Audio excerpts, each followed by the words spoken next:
Hello friends, it's Sherry from Turquoise Dreaming. How you doing today? Welcome to my channel and thank you for joining me.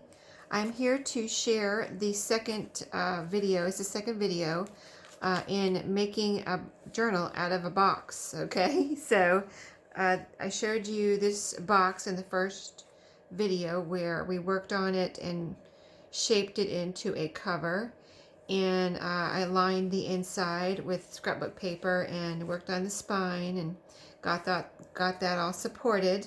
And then I stopped at I had lace, or kind of like a crochet lace, out for the spine, and I felt like it wasn't gonna go. I just changed my mind on it. I said I was going to look for something to put on the spine, and I kind of wanted to keep the box, the side of the box, which is part of the spine. It said something really cool on there, but I just couldn't find anything else that would kind of go over the corners. So I found this fabric and I thought it was perfect for this box. The cup, being made into a cover. It's fabric and it's navy blue with white stripes, and you can see it just goes perfectly with the overall look of this old, grungy box. It was from 1935, if you remember. And so that's what I did. I just put a layer of this fabric here. I had glued it on and then I sewed it around. And I'll show you, I haven't got the signature sewn in yet, so I'll just show you. Here's the outside spine, and I wrapped it around on the inside. I do have the scrapbook paper all the way, but I just wanted a piece of that fabric here too because I just thought it really looked good. And then it gives the spine that extra support. So the spine actually has the box, and I think we put some cardboard in here. And I don't remember. I kind of have to look back at the first video. And then, or maybe some tape. I don't remember what we put in here, but we put some kind of support behind the scrapbook paper. So the box, the support, the scrapbook paper, and then the fabric on the inside and out. So quite sturdy spine, and the whole cover is quite sturdy. So besides that, then I decided to sew. I just wanted to make sure it was all, together. Even though this was glued on very well, it wasn't coming up or anything. I just decided I liked the look of the sewing all the way around, so I did a stitch with a white thread. I did a straight stitch all the way around. I didn't feel like zigzag would go with the box. I just felt like a straight stitch was more appropriate. So you can see it goes all the way around. I just sewed all the way around the box. You know what I mean? So besides the zigzag going all around the spine, it also has the straight stitch going all around the box. And then you can see it on the inside here too. Let me take this out for a second, and you can see I think it looks really cool. I really like how it's coming out. And then after I did that first video, I decided to, I've done a lot of Dear Julie's challenges, monthly challenges. And I hadn't done them in the last few months, and I kind of missed doing her challenges. So this month for February is the February Finish It Journal Challenge. So, Junk Journal Challenge. So I decided I am finishing this, so I would make it part of that challenge. And so I did I wrote down all of her 15 requirements here, or elements that she's, wanting in the journal that we make for this challenge. So I've been going, as I've been working on the pages, I've been checking off the list here and making sure I have these things in here. So it is going to be also, besides just a journal made from a box, it's going to be part of that challenge. Because like I had said in the first video, I've had this sitting around for 6 or so months waiting for me to get back to it to finish it. So why not do it during this month of February? And I've got a few more days here, so I feel like I can get it done. So besides the cover, it's going to look like this, kind of. Not done with the ephemera yet, but so far I think I've got the signatures pretty well done. I don't think I could fit any more pages. I put more than I should have in here, but I just kept on kind of, how you do when you make a junk journal. If you make them, it's kind of hard to stop putting pages in there because you keep on thinking, oh, I need this page, oh, I need that page. You know what I mean? And with the industrial look of this cover, I just felt like it was industrial kind of, because it's this box. Even though it was from a kitchen set of garnishing set, it's still very industrial looking to me. So I kind of went with that for the pages, but I also included pretty pages, so not just plain, you know, pages, book pages or anything, but it's very, I would say, eclectic. There's going to be 2 signatures, and so like the first signature, I'll kind of go down the list. I'll try to make this quick, but I've got checked off. As we go through, I'll try to tell you. So the first, everything kind of starts with an F for February in this challenge. So the first one was fabulous cover. I don't know if it's fabulous, but I love it. So just an old, cool old box, you know, that somebody was going to probably throw away if I didn't pick it up at the thrift store and do something with it, right? So, and when I saw it, I just like, wow, that is a cool box. And I just have a thing for boxes anyway. So fabulous. This is my fabulous cover. Next thing on the list was a fabulous flip. So I'm kind of keep an eye on my list here and point the things out to you that I've got done. Fussy cut flowers. I have that, or it's a fussy cut image, and so I fussy cut some flowers out of wallpaper today, and I used them in here. So that's my fussy cut images right there. You can see, I think I've got some more in here, like, yeah, right here. I've got one on this envelope to hold it closed, and one, this is a flip up, flip down. I've got a fussy cut image there, so several fussy cut images, so I've got that checked off. My fabric flip is, I guess I'll just go down the list. Here's my fabric flip on the back of this signature right here. So it's a pretty piece of scrapbook paper, and I have the wallpaper flower here to hold it closed, and I've done my decorative punch on the corners. So it flips up. I've done the decorative punch again on these corners, flips down, and I've got 2 pretty pieces of edge punched coffee dyed paper here to write on. So that's a nice little flip up, flip down writing spot. And then let's see what else. Fabric flip fold out page. Well, I've got several fold out pages in here, so let me see if I can find one for you. Let me see. Fold out page, where are you? Here's a fold out page right here. I think I've got more, but there's one, so that was checked off. The Franken page, I had done some Franken pages and had them here in my craft room waiting for me to do something with, so I went ahead and got one out and used it in here, and it's right here. Let me pull it out. This is my Franken page. I had it glued together, and today I sewed around on it. I did some sewing just around on it. It's made of strips, basically, different scraps and things, and I just sewed on them also, just up and down and all around, so that they're it's really together. And then I also sewed on some ledger paper on this side, so I sewed around this way after I sewed up and down and all around here, and added another little fussy cut wallpaper flower there. So that's my Franken page, so that's checked off the list.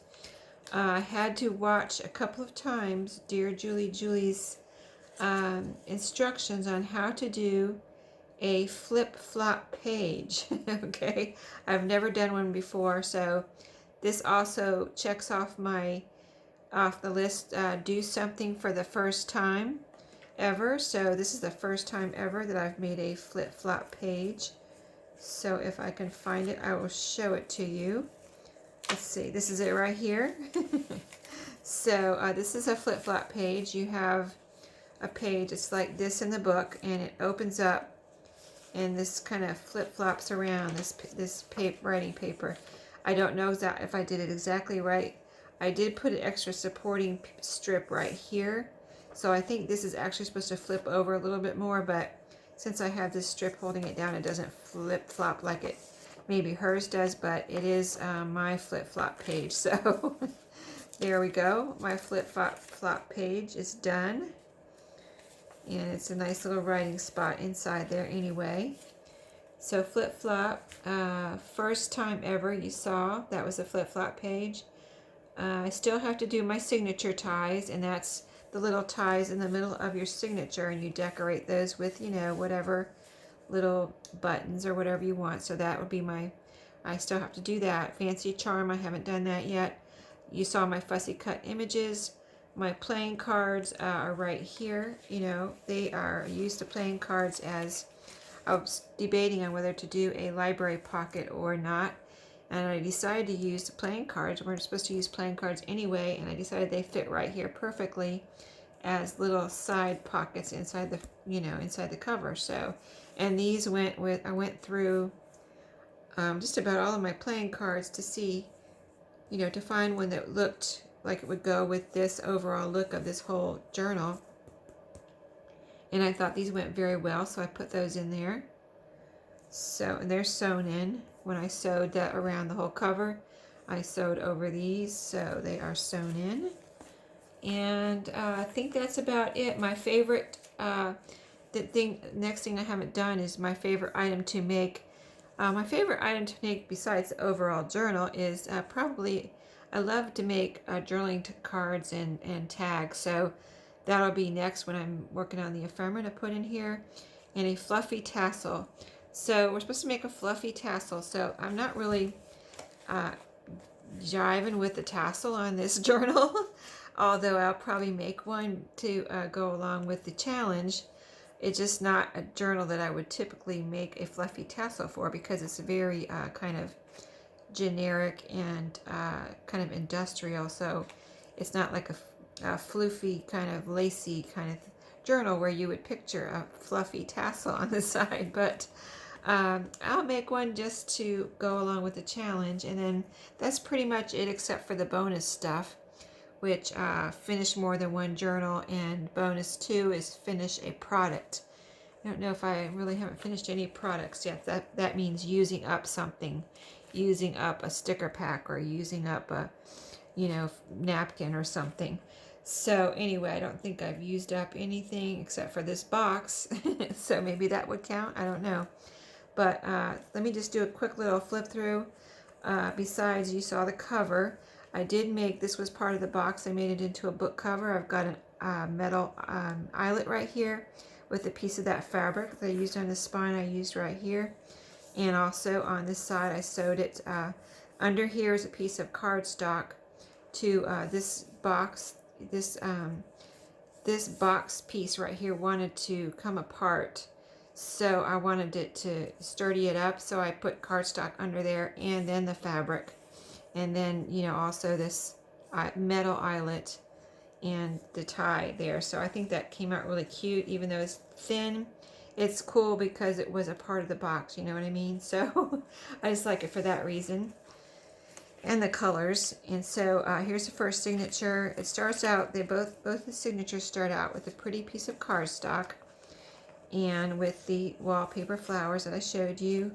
And then, you know, I put a lot of writing papers in here, ledger paper, and this is a recipe book page. Here's a piece of cardstock. The pages are a variety of sizes for interest, and just in the interest also of using up some of my scraps from the things I'm using to make this journal. Here's another piece of the box that can be used as a tuck spot right here. Let's see, let me grab this and show you. I sewed it on the side right here on the very edge of the page here, and then see, this can be used as a tuck spot now. So that, I thought that was cool. Now let me get that back in there. And then piece of this paper is like newsprint. The Franken page you see here backed with ledger. This is a piece of dictionary page. Now some of the book pages I put in here specifically because this cover is, like I said, industrial type. It just reminds me of industrial. So I had in mind industrial type book pages. So that's why I put a dictionary page in here. I haven't used. I have a couple of beautiful old, you know, dictionaries, and just have not used the pages. And I thought, well, this is a perfect book, perfect journal to use some of those old dictionary pages, and they're already, you know, aged and, you know, yellowing or browning, and I just think they're really cool. So I was like, I'm finally going to use some of those dictionary pages. And then I've got a piece of, you know, children's writing paper in here for writing, some more pretty scrapbook paper, and this is the flip up, or the flip flop right here. And then this is another industrial page that I felt like would go well with this journal, and it's an old math book that I have. It's this exact size right here, and this really cool, and you can see how brown it is. So that is in here. That was right here. And this is also a flip out, so it goes like that. See, it flips out right here. And then I've got some graph paper, and then this is another industrial book. This is what is this? I'll have to tell you in my next video when I do the final flip through, or I'll have to show you the book. It is some type of industrial type, actual like air conditioning book or something like that. You can see the little graphs here and things. So it's a really cool actual industrial book that I have in my stash. So, and then here's the middle of this signature with pockets that on the side tucks or whatever. And this is a journaling card I already made for this journal.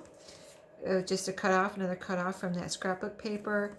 And this is an old end paper that I had sitting here on my table from another journal I'm working on. And it's nice and brown, and I just kind of, it's the only use for it would be to glue it down to something, because it just was going to rip and crack and things like that, that type of book page, that kind of, you know, really old book page. So I glued it down there, and it's nice and flat and glued down, and it feels really good, and like perfect little writing spot right there. So then, you know, here's the back half of what I just showed you, so we won't go over that again. Except here's my flip up. I don't think I showed you this, and this is one of the requirements. And I kind of made a double flip. So what I did was make a hinge up here on the top. It's sewn onto this onto the back of the page, and then it's sewn onto this cardstock here. So it's kind of a double flip. So here's the fabric flip, and then there's a piece of cardstock here, and then the back of the cover of the first signature. So you've got several surfaces there, you know, to do something with. But that was one of the requirements, a fabric flip. So here's that. I already showed you the flip up, flip down right here. So then the second signature, same type of thing, except, you know, different color cardstock here. The children's writing paper, another recipe card, and here's another piece of the box as a tuck spot that I sewed on right here. Just went perfect with this blue polka dot page, the blue piece of the box, and I rounded the corners on those so it looked nice, and that's a tuck spot there. And then graph, ledger, this is a dictionary, the newsprint, more ledger, and that industrial air conditioner page again. This is scrapbook paper, and this is the math book, another flip out from the math book, and then this is the middle of this signature with the side, you know, side pockets. And then, you know, back half of this, let's see, the only thing back here that's different is I have this is kind of a flip up, flip down too, but it's an envelope style. So I've got this right here, wallpaper flower holding this flap down, so it just flips up like this. And again, I used some of that end page here that was just only good for gluing down, and it's just perfect. It just glues down so nice and flat. It almost feels like it's part of this scrapbook paper, but it's two little writing spots there. So then it just folds back up like that, and you just kind of can pick up that wallpaper flower and stick in your flap, and you're good to go. So that's where I'm at right now. I'm almost done. I'm going to work on some ephemera, and then I guess I'll work on that tassel and see what I can do. It's supposed to be fluffy too, so we'll see if I can maybe I can make an industrial fluffy tassel. I don't know, but I'll come up with something and be back with the final flip through in my next video.